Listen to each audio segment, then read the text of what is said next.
E allora eccoci qua per il nostro appuntamento settimanale del Memento. Come dicevo prima della pubblicità, questa sera torniamo a parlare delle banche, dei risparmiatori truffati. Ricordiamo solo nel Veneto più di 200.000 risparmiatori. Lo facciamo con l'avvocato Fulvio Cavallari, avvocato dell'Adusbef del Veneto. Grazie a lei per essere qua con noi. Adusbef e Codacons che scendono in piazza a protestare, malgrado ci sia arrivato il primo decreto attuativo. Quindi quali sono i motivi?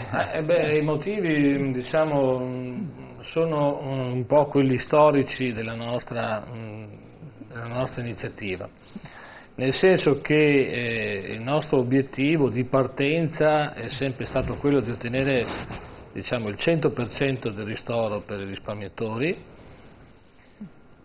È indubbio che abbiamo raggiunto un risultato, abbiamo raggiunto un traguardo, questo ovviamente ci rende orgogliosi. Siamo riusciti a creare un qualcosa che effettivamente non è mai stato fatto, insomma, ecco, cioè questo fondo indennizzo per i risparmiatori, insomma, no? Quantomeno c'è un precedente storico legato agli Argentina, ecco, che però insomma non è mai stato attuato. È stato un traguardo di cui siamo indubbiamente orgogliosi, è una cosa che insomma è una tappa importante.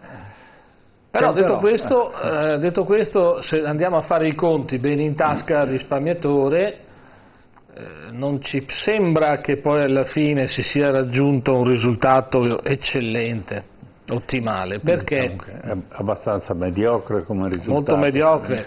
Si può chiedere molto di più dalla politica se vuole effettivamente non illudere le persone, ma gratificarle per quello che si meritano. Perché purtroppo noi ricordiamo molto bene le promesse fatte in campagna elettorale da esponenti del 5 Stelle, i quali garantivano o comunque promettevano o dicevano che il minimo del rimborso doveva essere un rimborso integrale, un rimborso del 100%. E noi a quelle promesse ci abbiamo creduto, anche se magari può fare un po' sorridere, però ci abbiamo creduto, insomma, sembravano affidabili, e invece ci ritroviamo con questo 30% tetto massimo 100.000 per gli azionisti, 95% tetto massimo 100.000 per gli obbligazionisti. Se poi andiamo a parametrare il tutto al costo d'acquisto, che è quello che prescrive il testo di legge, cioè il valore storico delle azioni, effettivamente ci rendiamo conto che può arrivare veramente molto poco. Tanto meno un conto semplice, diciamo, un risparmiatore che aveva investito 50.000 euro, un rimborso del 30%, significa che si ritrova con 15.000 euro, poi bisogna togliere le spese ovviamente. Bisogna tener conto che tantissimi, 80-90.000 persone sicuramente nel minimo hanno fatto la transazione all'epoca con le banche, quindi qualcosa hanno già incassato e quei soldi vanno detratti. Quindi arriviamo a togliere 5-6 mila, qualcuno avrà speso 1 migliaio di euro per l'avvocato per farsi seguire da queste vicende, bene che vada, si arriva a 8-9 mila euro da un montante di 50.000, ma ripeto, non stiamo parlando di valori storici, perché se poi andiamo a prendere i valori storici la situazione è peggiore, insomma, decisamente peggiorativa. Quindi noi ieri eravamo là a Venezia. Perché ecco, voi avete manifestato ieri a Venezia siete andati in Consiglio regionale? Sì, abbiamo fatto praticamente sia il Consiglio regionale, siamo andati a visitare i vari gruppi politici, abbiamo in primis volevamo parlare con Zaia, però Zaia non era disponibile, c'era l'assessore Lanzarin che ringraziamo, ci ha ricevuto, diciamo, la delegazione dei risparmiatori e Adusbef e Codacons, abbiamo parlato con l'assessore, diciamo, di queste problematiche. L'assessore, diciamo, ci ha garantito che avrebbe riferito al Presidente Zaia, impegnandosi quindi successivamente per un incontro con il Presidente della Regione Veneto. Poi siamo andati in Banca d'Italia e lì praticamente abbiamo anche lì esposto le nostre ragioni, quelli che sono i nostri intendimenti, ovvero sia che si possa arrivare finalmente alla pronuncia di un arbitro che dia il 100%. La Banca d'Italia fondamentalmente ci ha dato ragione, ha detto perché no. Cioè, non si capisce qual è l'ostacolo ad avere un arbitro. Se un risparmiatore vuole farsi giudicare per ottenere tutto l'integrale del ristoro, dice Banca d'Italia, beh, l'arbitro bancario e finanziario l'abbiamo anche noi, perché non devono darlo a voi? Ecco, insomma, voglio dire, questo era un po' il senso della... Questo è fattibile. Ma intanto alle sue spalle vediamo il sorriso, mi sembra che alle sue spalle sorrida il Zorin, no? Sì. Il quale mi pare che se la caverà prossimamente.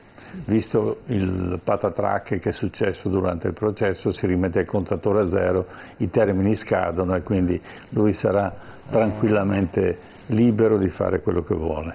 Vediamo, adesso dipende da quanto capaci saranno i magistrati, io spero di accelerare, diciamo, la riassunzione delle prove dibattimentali, quello che in termine tecnico si chiama così. Sono state fissate un paio di udienze dove si dovrebbero concentrare all'incirca una ventina di testi che sono già stati escussi. Vedremo se sono capaci in questo arco brevissimo di tempo di riassumere tutte queste testimonianze e con quali modalità.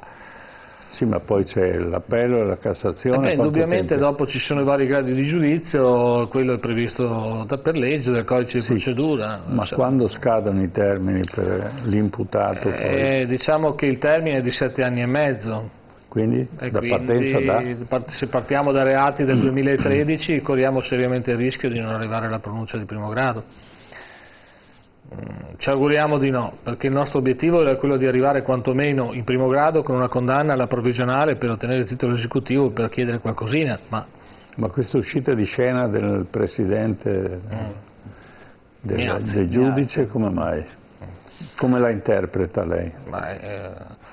Questa presa di coscienza improvvisa. Presa di coscienza improvvisa, ma da quanto si è capito fondamentalmente è risultato praticamente da atti prodotti dalla Procura della Repubblica che ci fosse questo, diciamo così, impedimento di carattere etico, non tanto normativo. Il Presidente ne ha preso atto, si è astenuto. Etico cosa vuol dire? Che non è previsto normativamente che ci sia un obbligo di astenersi in questi casi, per il semplice fatto che la sorella del Presidente del Collegio lavora in uno studio di Padova dove c'è un altro avvocato collega della sorella che tratta della causa di Sorato. Oltretutto la causa di Sorato non è neppure all'interno di questo procedimento, perché bisogna anche far notare questo.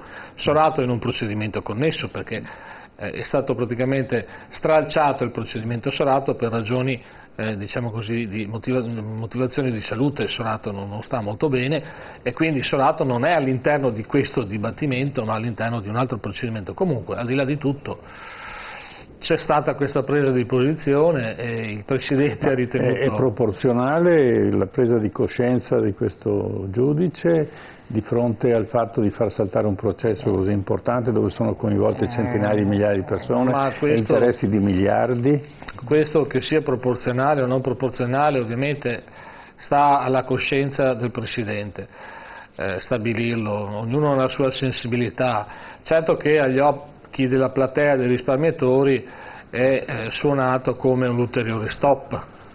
Ha rimesso a zero il processo. Se guardiamo la platea, il pubblico dei risparmiatori che attendevano, diciamo, con ansia una pronuncia in tempi rapidissimi, ed arrivare quantomeno ad esaurire l'istruttoria dibattimentale entro dicembre, come si era stato detto, indubbiamente è stato un fatto che ha destato scalpore, ecco, questo sì. Quindi vale sempre il detto ubi maior minor cessat, quindi i più forti alla fine la spuntano sempre. Diciamo che noi ci auguriamo proprio di no, il nostro ruolo è esattamente quello ma questo è l'augurio, per carità, sì. È come giocare all'otto, no? Ma di fatto è accettabile una cosa di questo genere?